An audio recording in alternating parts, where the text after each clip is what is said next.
সে প্রশ্নটা হচ্ছে যে ৭১-এর স্বাধীনতা সংগ্রামে আওয়ামী লীগ নেতৃত্ব দিয়েছে, আওয়ামী লীগের ডাকে আমরা সবাই মুক্তিযুদ্ধে অংশগ্রহণ করেছি।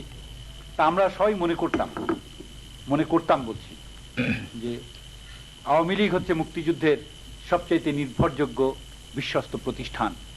কিন্তু বিগত আন্দোলনে আওয়ামী লীগ স্বাধীনতা বিরোধীদের সঙ্গে যে জোট বেঁধেছে, যে লিয়াজো কমিটি করেছে, এই সমস্ত পরিপ্রেক্ষিতে আজকে কি আমরা এটাকে আমরা বিশ্বস্ত মুক্তিযুদ্ধের বিশ্বস্ত একটা প্রতিষ্ঠান হিসেবে বিবেচনা করতে পারবো?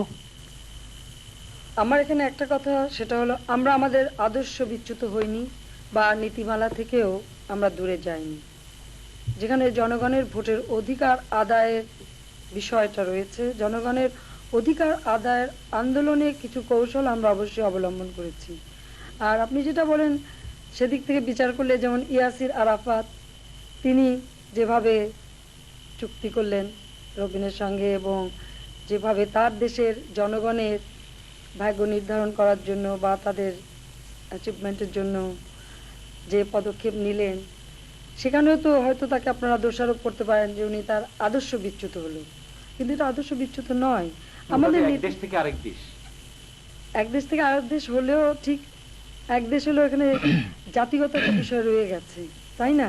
কাজে সম্পূর্ণ আপনি ভিন্ন দৃষ্টিতে দেখতে পারেন না। এটা একটা কৌশলের ব্যাপার, সেটা একটা কৌশলের ব্যাপার। সব থেকে বড় কথা হচ্ছে আমরা যা কিছু করছি জনগণের স্বার্থে করছি, সেটা হলো বড় কথা।